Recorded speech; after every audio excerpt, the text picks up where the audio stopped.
And welcome back, everyone. We're going to go straight into the next session, which is for enterprise architects building strategic bridges for seamless execution and lasting impact. And with me, we have Michel of SAP to explain how SAP uses SAP's own products. Please give him a warm round of welcome. Thank you. Thank you. And I'm happy to be again part of that great event. Was last year speaking first time here, telling a bit the story of my team, the positioning of my team in SAP's internal IT organization and SAP's strategy to execution process. And this year I want to give a bit of an update on my journey. I mean, I'm fifth year now in charge of the internal enterprise architecture practice at SAP. You can imagine SAP as a high-tech company is an interesting playground for architects.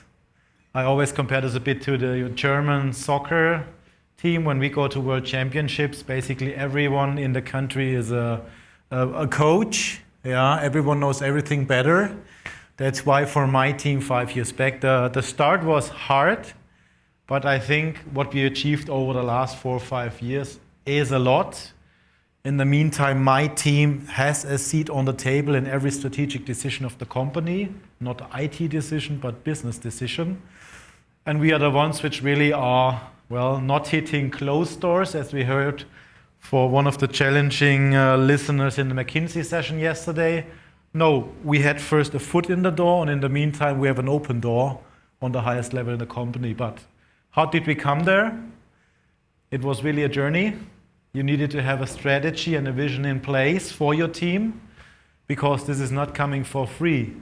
Yeah? No one knew my team 5 years back, so I really had to work on, first of all, people understand what we are doing, the role we are playing, and what can we bring to the table to really help our business decision makers to take the right decisions and sometimes also understand the impact of wrong decisions. That was a big, big thing. So let's quickly touch base on what does it mean to build strategic bridges. So a bit of theory before I then basically go a bit more into my experience and the practical elements of what I was doing. Building strategic bridges sounds pretty easy. But in the end, what our executives expect is that we can basically optimize the execution from defining a strategy down to assessing or getting concrete results out of what we do. Impact is a big term, so they really want to see what we decided, where and how did it impact the execution of the strategy in the company. Collaboration is also a nice word, but I mean in the end to efficiently communicate and collaborate across a very challenging and difficult organization is also not a walk in the park.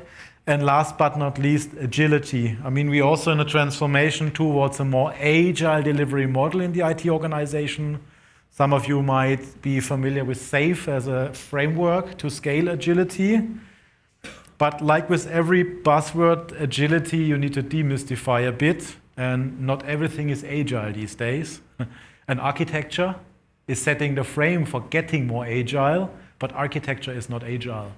That was one of the first things I had to educate my executives, that they say, with agility, there's no central governance decision-making required anymore. Do we even need a central architecture team? But there's definitely still a very prominent role for us to play and a case. But you need to understand what this agility and safe thing means, that you can position your team, the discipline of VA, properly as a player in that game and not as a police kind of department or a blocker of getting more agile. So that was one of the most interesting challenges we had to tackle. But I think we did quite well. The role of enterprise architecture and strategy to execution, and I mean strategy execution as a term was from my perspective overhyped the last few years a bit, because in the end, translating strategy into execution and giving a frame for execution is for me front and center of architectural work. That's not a new thing. The question is just, did we play that role rightfully? And did the organization understand what enterprise architecture management is all about, and that this is, for me, the only methodology and structure to really ensure what we strategize in the end can then also be delivered, and with that then also bring the respective impact. So until last year, I was super proud that we basically had an official positioning in our internal strategy to execution process. It was clear who does stuff, which my team takes, and then further takes it down the road and hands it over then finally to delivery. But guess what we have seen is a defined process, some standards, is not yet fully doing the trick. That's why my team, in the next step, had not only to ensure we play our role and deliver what is expected from us. Since this year, we are consequently extending our mandate to ensure teams, people in the organization who have to contribute in that process are really contributing in the process. And not just basically taking this as that theory that's somehow defined, but we can take it serious or not. So that's basically why my team is now having an extended role. And I really liked the acronym of Jason yesterday. He said he, as an enterprise architect, likes strategy games. I also like strategy games, but on the other side, I'm also a big fan of Lego, because for me is shaping the role of my team and enhancing our footprint as part of that process is like, it's like building with Lego bricks, you know? You start plain, and then you start tapping the first things together, and then stepwise you extend and grow, adjust when things are changing. So I think, for me, enterprise architecture is more comparable to building a Lego model. Yeah, first according to plan, but at a certain point in time, creativity needs to chip in, because the world doesn't work according to plan all the time, and so do big corporations. All right, so what is said since last year? We established a common language between business and IT with our business capability framework. That thing is super well established. What we do is on a yearly basis, this is the foundation for the prioritization of our transformation projects, number one. Number two is twice a year we do a retrospective on, did we achieve the improvements for the key strategic capabilities of the company with the projects we were executing? And I can tell you that capability report we provide with my team to the business is a bomb. Some like it, some don't like it, but it's fact-based because we reassess what we invested in the portfolio. We collect feedback from the business if things have really improved as they expect. So it's really data points which you basically cannot discuss away. Yeah? And that has basically put ourselves with my team on a completely different level, because that report is used up to board level in the organization. Budgets are assigned according to the rating and the results and the recommendations of the report. So this is really a pretty powerful thing. And everyone is now really eager to team up and really ensure that we reflect in the report the things really as they are. And it helps also many business units where, let's say, for instance, budget capacity was falling short. With the report, we also can make it transparent that basically maybe something in the overall strategy was not prioritized rightfully, so it also helps them to get money in the end, and that's all they're all about. What did we do in addition to establishing the framework over the last year? Value management is also a hot topic these days. But it's not that hot in the end, it's just a kind of consequence management. So this means every strategic project in SAP, which gets defined and kicked off, needs to provide a business case. I mean, that's I would say a common thing in many companies, but guess what? Most of the companies I know with whom I worked in the field when I was still in consulting, the initial business case was mandatory to provide for a project. But the follow-up, the regular assessment of, do I release the promised achievements and values? I do maybe know 1 out of 50 customers where they seriously followed up. In the end, everyone was surprised because then, let's say, the invest into the project and the promised result, there was a slight disconnect. But what we do now on a quarterly basis, we assess these projects. So we not only look into, let's say, initial case and quantifying value, we regularly look into, do we do the right steps? Also hard money facts towards the value realization or cost savings, which is then the second element as part of that.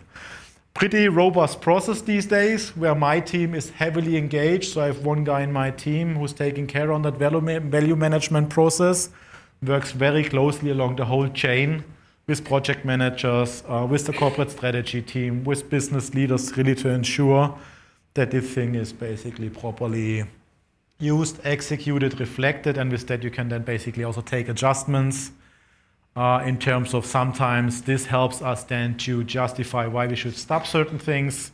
This helps to justify why we need to look deeper into certain initiatives, to really come to the root cause why things are not working as expected. Second important thing, an integrated tool chain. That whole strategy to execution process, including value management in the past in SAP, was PowerPoint, Excel, driven, mainly, full stop.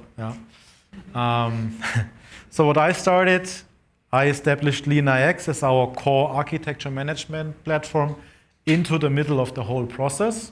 So the capability framework, all the maturity assessments are in LeanIX. In addition to that, what we have done is we foster the integration with our Signavio platform. Because when we do our regular maturity assessment of the capabilities, we really look into the different dimensions. Technology, data, people we cannot do in Germany, there's a workers' council issue, but also the processes. And as soon as you then basically go into the process dimension, you see that one of the processes assigned to a capability is not looking that good. That's exactly where we have then the jumping point also tool-wise from LeanIX into Signavio, so fully integrated view that you can really drill down as detailed as you need to really identify the real root cause of the problem and then take respective actions. In addition to that, our whole delivery organization is working in Jira. That's where they do backlog management, prioritization, so that basically teams in the end know what they need to deliver. And the second thing is Calm, where we do a bit of our project management and operational stuff. So all of that is pretty much now the foundation for that overall process, because only, and I'm really fighting for that since 2 years, you can run such a process only efficiently if you have the right people, the right governance, the right standards, and the right tool chain below. Everything which is not in an integrated tool chain is a pain. WalkMe for sure, that's the latest acquisition. So we also look already into WalkMe, how can that help along the process? But for the time being, it's primarily LeanIX, Signavio, and Calm Jira. Plus what we have built on top is an SAC, Business Data Cloud, DataSphere platform. Simply because to have full visibility of the process, I need to connect data out of different systems. There is not a super system. And that's why some good old data warehousing and analytical capabilities are required, that we have full transparency along the process. And our executives have a nice dashboard where they can really drill in, analyze, review stuff. Next step we want to do there is we also want to provide some kind of simulation capabilities so that you can see if I adjust something on that capability or if I invest more here, what can be then the benefit or the downside. Simply, that's one of the next things where we look into that we can simulate. I mean, today we are pretty good in analyzing the as-is and doing the retrospective. But if we get in the next stage a kind of a simulation capability going, that would be extremely valuable for our top leaders. Because with that, you can really then basically look into what is the best options and how do I need to tweak the individual things to really achieve then or simulate the best result. And then based on that, do then the solid planning and do the next step in execution. One of my favorite ones, standardized artifacts. Last year I talked a lot about how I standardized enterprise architecture artifacts only. So just to get what my team is doing consistent. What we do since a year now, as our EA stuff is pretty well perceived and pretty standardized these days, I started looking into the different communities of the organization my team is primarily working with. So it's the project management community, it's process owners, it's solution architects and system architects. And guess what? You can have the best ready-to execution process if the guys where you need to hand over your stuff or they give stuff to you are doing that in a completely different way, different language, different tooling. The whole thing is breaking or it's pretty painful. Also afterwards, I mean, if you need to understand what solution design decisions were taken before implementation, we were not able to basically relate that back to where was the decision taken, what was the options, was there a target architecture before, all of these things. So we started last year an initiative with these communities to define the minimum set of standard artifacts along the process across the different communities so that really that handshake can happen in a extended common language, so not only capabilities, but also processes, data objects, everything you need to do a proper artifact creation.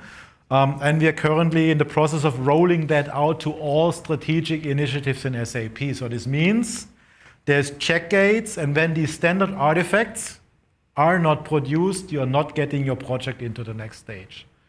And that is really turning the needle again. For sure, you can imagine, especially architects, they hated that in the beginning because they all said, hey, we are so special. There is no standardization possibility. So what we've done across the communities, we collected from 50, 60 projects, different artifacts, and have then done a kind of layover. And guess what? I mean, they were not so special and so different because a solution architecture diagram is a solution architecture diagram. There's not so much creativity available. But in the end, that will really big time help us to further optimize the process, get it more transparent, and also with that then significantly improve how we collaborate and how we in the end then also as an EA team can facilitate the whole thing. Because what I want, especially the solution architects and also the project management community, they also need to do some stuff in LeanIX. That's why I also work with the LeanIX engineering team these days. I do not want to have a break by a tool. That's why I said, guys, solution architects, project managers, process owners, they need to get their hands on the platform. Plus, we need to provide them the ability in the platform that they can basically just go to the next level of detail in documentation on key artifacts. Yeah? So that looks pretty good, pretty promising what we get to really ensure it's consistently on one platform, following a defined set of standards, and with that really making an impact. Next important one, I didn't write governance on it, but in the end, integrated decision bodies. We ramped up a central architecture board in the IT, but there we had only a mandate for the IT and the core business domains we are accountable for. But SAP is a high-tech company, so we have a large engineering organization, a large support organization, a large security organization outside IT. So what I managed with how I do EA and the success stories we were able to share up to the board, that we were put on the same level with other decision bodies in the company. So this means we have now 3 major decision bodies in the company, which is the architecture board, which I'm hosting. Then there's something for cross-product architopic, so everything which is relevant for all the products we are building. And the third one is for infrastructure operations topics. So that is the 3 main boards, how we ensure now in an integrated way that we are clear what decisions we need to take, and that we are also clear if there is an impact on other areas in SAP, or the one or the other decision needs to be rethought because there is a negative impact on core areas of SAP. Plus, what we have done in IT, in addition, is we have given more freedom to our agile and safe guys, because they always complained a central board once a month, that is too static, we need to be more agile, we need to do decisions on a weekly, bi-weekly basis. So what we did is we created a playbook, how we do architectural decisions and how we log them. And we handed that playbook over to delivery organizations. And we just said, guys, per solution or agile release train, you need to run your own design review board. You have your Jira project, log the stuff in. We don't do anything. You do it once a week. You do it every second week. Full freedom to you. The only thing is you need to properly do it. So also really good stuff. every of my architects for a respective domain is joining that, but not as a policeman. He helps them to ramp it up, and he raises on the one or the other decision then the finger and says, guys, that's maybe something which has a bit of a broader impact, so we should better bring it into the central board. And in most of the times they are thankful, because they are so busy and so focused on their stuff that they are not seeing what's going on left and right and what might be the potential impact. But that's clearly in the architecture role for my team. And so therefore it's a very positive, fruitful and open collaborative thing. And we could with that completely resolve the pushback from these teams, because they have everything in their hands. And they see it's helping them to keep control of what they decide. And with the decisions, there's always also the standard artifacts related. So without the standard artifacts being properly filled, you can't take the decision respectively. Good. What's next for my team and my journey? For sure, AI is all around the corner. So also we look for sure big time with my team into how can we infuse AI into our overall architecture practice. And our architecture stack, so our North Star and the major building blocks. But we also look into AI from an EA team and efficiency perspective. So we're currently looking into, and we've seen a few sessions also yesterday and today, I think, how AI together with LeanIX can help big time. So that's things we are currently already practically testing with first use cases for my team, where I see most of the efficiency gains. It's especially in crawling information, being at product sites, and document screening, these kind of things which you typically need to do in your day in, day out work as an architect to prepare decisions. Second one is, believe it or not, cloud adoption. Still a big topic, because we in SAP and with all these acquisitions over the last 10, 15 years, we have a very diverse stack still. I mean, I got our architecture pretty much under control when I started. We had around about 7,000 to 8,000 different applications technologies in flight. The last 4 or 5 years, I brought it down to around about 3,000. So you see already a significant reduction in freedom for the organization. But cloud is still a big topic. And when I say cloud, it's the different deployment models. So we have a good mix of still some on-prem stuff, some private cloud stuff, which is for me more the premium hosting kind of thing, and some true SaaS public cloud stuff. Yeah, for sure we try to turn the needle as much as possible towards cloud, so really SaaS public cloud. But still, for every of our solutions and technologies, the journey is a bit a different one. And there's even stuff where I say we will never go to the cloud, because if you have a highly optimized payroll system with a super good TCO, so far, I did not yet find a case. Until I get a strategic decision top down, you must do it, discussion is off the table. So that journey will continue. I will not say forever, but at least for the next 5, 10, 15, 20 years, depending on what cloud solutions we get finally, or what boundary conditions will change. Because especially now when we also look a bit on the geopolitical situation, sovereignty is a big topic. And that is also for us a major driver why this thing 5, 10 years back, we move everything into the cloud, is seen a bit different these days, and we also architected a bit differently since then. Cybersecurity, for sure. The more you go cloud, the more data you put into cloud, the more cybersecurity plays a role. I had 2 years back no formal mandate for security architecture. That was in a different unit, but since 2 years and with the proof points of my team, how we do and what we do, we also have now 2 security architects in the team. And that helps big time, because enterprise architects, I'm not sure how this is in your organizations, and security architects, the only similarity I have is in the name, the architect. But the language, the mindset is completely opposite. So it's really also fruitful for my team, since we have these security architects in. We get these worlds together, we understand each other now a bit better. Plus, they are now really start creating impact more with an enterprise architecture understanding, and not so much with a pure security understanding, because that's often also a bit limited and not considering the lefts and rights and other challenges we are having when we look at the overall architecture. Sustainability for sure is a topic in SAP from two perspectives. Perspective number one, we have sustainability products. So we look into how can we make these sustainability products ready for prime time as a first customer and embed them into our core architecture. And on the other side, we are also a customer which needs to fulfill certain sustainability requirements, being it from the German governance, for instance, or also basically being able to report stuff up to the board, like emission-free targets, etc. And then last but not least, the role of the enterprise architect. And I talked yesterday a bit about how I started and continue to grow my team, what capabilities the individuals in my team require going forward. And most of these skills, and with that also the role of the EA, at least in my team, is tremendously changing. So let's say technical knowledge, deep functional knowledge of individual applications. I will not say it's not important anymore, but the importance is going down. So the architects in my team have to invest much more time in C-level talk, properly describe problems, building recommendations in a way that an executive can understand it.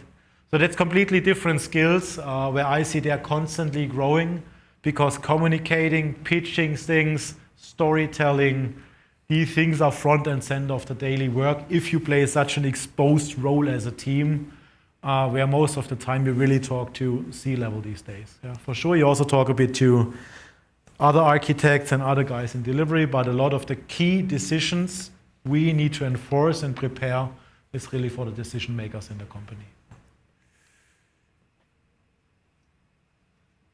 Good. Challenges for sure. I mean, what I tell you sounds like a walk in the park, but no, it was a journey, positively speaking, but also a bumpy ride, and there's still constantly challenges also for me and the team because simply to organizational changes. So we're building relationships, we're doing good stuff for key stakeholders, reorg comes, you're 2 steps back. Yeah, that's one thing. Then the shorter budget is, the more pressure you have in the company. Also, let's say, resistance to change is not going down. It's more people are getting more protective and with that more resistance. So we need to invest much, much more into stakeholder engagement and really getting close to these guys, better understand the problems they're having, really to work against this resistance. Keeping up with technology is, I see that personally, the amount of information, and we all see that is tremendous. So really keeping up with technology and really taking the right decisions is not getting easier. I mean, that's where I said AI. I hope that AI can help a lot to really free up capacity, that we can really more focus on staying up to speed with the technologies and developments we see. And number 3 for sure is complexity, especially in SAP. Where everyone is somehow into technology, even in business. Sometimes you have the craziest technology guys in the business, the most creative guys when it comes to testing and exploring and using new technologies in business. So that is really something that we constantly need to work on, to really ensure we provide solutions which still help us to reduce complexity, but still continue to provide good stuff to the business which they need. So, key takeaways, really easy. In theory, and we all know that, EA must align business and IT strategy, but I say it's not theory. For me, definitely, it's these days a must. So you really need to step up as EAs. I know it's not easy, so these statements like go out and lead, well, there's a bit work behind, as you can hear from my story, but I think it's a must because every leader of a company these days needs that advice and the translation. Do they know it always? No, but definitely it's for me absolutely key. The bridging between business and technology, finding the right language to explain, is more important than ever.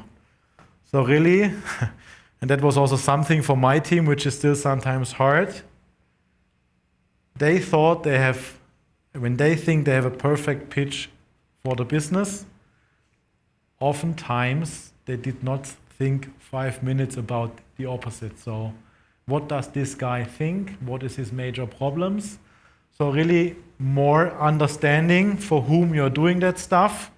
What is driving these guys day in and day out? What is their priorities and where do they need guidance and help is more important than ever.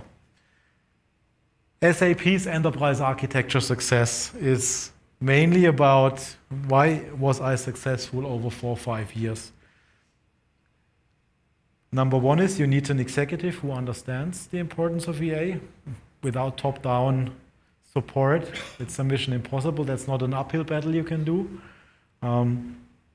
Number two is, I think, in SAP-centric organizations, we have a good starting point. Because, I mean, when I just look around the sessions we had, the good reference content, the investments we've taken in terms of tooling like LeanIX, Signavio is really a good foundation. The cool thing is it's super agnostic, so you can start with the SAP core kind of, and then from there extend. Same what I did. I mean, when I started, basically it was a mandatory thing to use SAP technology. For sure, as the IT of a high-tech company. But what we have pretty quickly seen, and that's what we just made transparent with enterprise architecture methodology, not for every business capability SAP has a solution or the best solution. And with that, I opened up the mind up to the board that we said, for sure, we first look at our own portfolio, but if we do not have a solution which is enterprise ready, is strategic focus, I go out and buy third-party software. That's why in the meantime, a third of our stack is third-party software. But with that, I have the best software to fulfill my business needs. Future trends in EA, for sure, a topic we regularly assess, but with all the work we are doing, it's hard to stay on top of all these trends. But what I'm doing personally, I'm always trying to basically set all of these trends into context of our overall enterprise architecture work. Because many of these hypes or trends are just another Lego brick in my overall architecture picture. That's why it's very important, don't run behind the hypes. Have your own overall enterprise architecture strategy and plan, and just understand how does it fit in, how burning is it, do I need to take action now, or is it something where I can also work on a mid to long-term strategy, because there's a few other things to sort it. AI is a simple case. I mean, AI is also not new. But what is important, and we also heard that the last 2 days, is data plays an important role that AI can really help and do the magic. When I started 5 years back, we did not seriously architect data. So, well, we have written it somehow high level as an ambition in the strategy. We need to focus on data. It's the new oil, and there's typical statements. But there was no data strategy and data architecture really in place. So we established that the last 3 years with our data platform strategy. And now we have really a really good foundation for AI. So we do a lot on the AI front already. We can do that very efficiently, but only because our data foundation is right. And last but not least, the importance of enterprise architects. And I mean, we have seen just, I think, yesterday from Jason, the latest stats on LinkedIn, how many open EA positions out there. Yeah, for sure. Enterprise architects are important, more important than ever. But you cannot theoretically build them. You cannot ask AI to do the job. It's really, you need to grow these guys. You need to identify potential. You need to find the right guys. And only then they can play the role they need to play to really make everyone and every company successful. And with that, I'm at the end of my session and would open up for questions. Thank you. We're pretty much out of time, but I think we have time for a question or two. There's one with a mic.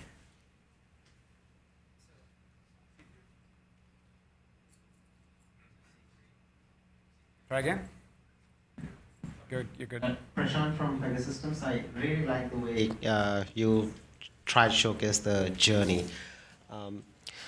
one question on the resistance, right? Obviously, through the journey, you've talked about how there was resistance. On top of that, were there anything about how you were able to tackle the value proposition questions in the earlier stages? That was the first part. The second part, you said within the last 5 years, now your team is at a stage where you're able to provide that value to the C-suite by giving them information at a level that they need. How do you show the value other than those consulting pieces in terms of objective measures, if there are any that you're able to provide? Mm-hmm. So I would say it's a lot about finding the right cases in the beginning, easy cases like hard facts in TCO reduction, for instance, and then really made it visible to them how easily you can do that applying EA methodology. That helped basically them to build cases for why do I need more budget. That's one thing. The other thing is practice, practice, practice. I mean, for sure, that was not coming out of a sudden. So you really had to regularly get your team into a position that you need to sell and articulate that value. Yeah. For sure, you can imagine the first few sessions with executives were maybe not the best ones, but the learning curve of the team was pretty steep, because we have chosen executives which were very close to us, very open. And with that feedback, we were able then to constantly improve. And then we basically, with that, brought the quality of work to a level where we then were even able to survive with the harder nuts to crack in the company. Yeah. So it's a journey. It's a steep learning required. It's also a trial and error and failure thing. But that's not a bad thing, because no one is perfect. But in the meantime, I can say 90% of my team can accident-free really articulate something in front of an executive, and with that enforce the right decisions to be taken. Mark Rawson from a electric utility. My company's full of engineers. Uh-huh. I can't imagine trying to manage it when you have a technology company. Uh-huh. How do you engage and make productive shadow IT, where you've got a whole bunch of people out there that want to do their own thing? How do you manage them and get them into the fold?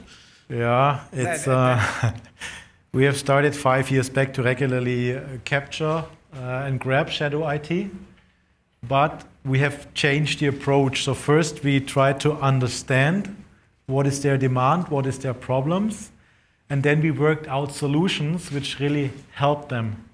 Not just come and say, your shadow, we take it away. You need to bring something to the table to the guys where they say, okay, that helps me, that makes a lot of sense. And that frees up capacity on my side, because many of them, they were running their own hardware, their own analytical platforms, where I said, guys, shouldn't you focus more on your core job and consume that as a service? And they said, yeah, but IT is so slow, they don't provide the right solutions. And that's where our data platform strategy turned the needle, because we were able to provide them just the data in a way that they can basically consume it with different tooling they were used to do, but they didn't have to take care on the whole managing the platform and the kind of the shadow data warehouse thing. So that's why case by case we really went close to these guys to really see how can we help and bring something to the table that we can get them moving over. Forbidding things or just taking away is the completely wrong concept, because they will then find a new thing. So it's like just popping mushrooms, yeah? You cut one and 10 other ones are growing somewhere else. Wait, it's probably going to get, if you think shadow IT is bad, shadow AI. Yeah, you can, we have at the moment... Imagine of the business people creating their own agents that will use your systems as if they're the people that you we are currently architecting that whole chatbot AI thing a bit in a way that we need to understand the danger if you're not managing that properly and have a plan and a strategy in place.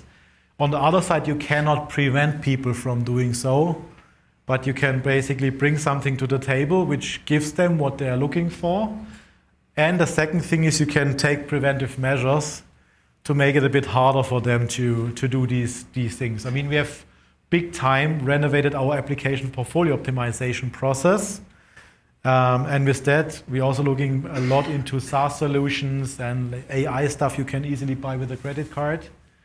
Simply not only have the friendly option, but also have, let's say, the more enforcing option. That's a careful balance, but it's important to have both. Yeah. All right, I think we'll cut off there, but one last question. Is it easier being an enterprise architect when you don't have to pay for your own software?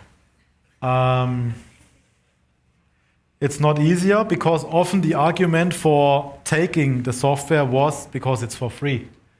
Yeah, but that's not always the best argument. Yeah, because we need to have the best software to serve our business. So for free software is not always the best thing to do. Okay, all right, we're going to leave a few minutes for changeovers. Thank you so much, Marco. A round of applause. Thank you. We'll pick it back up in 5 minutes.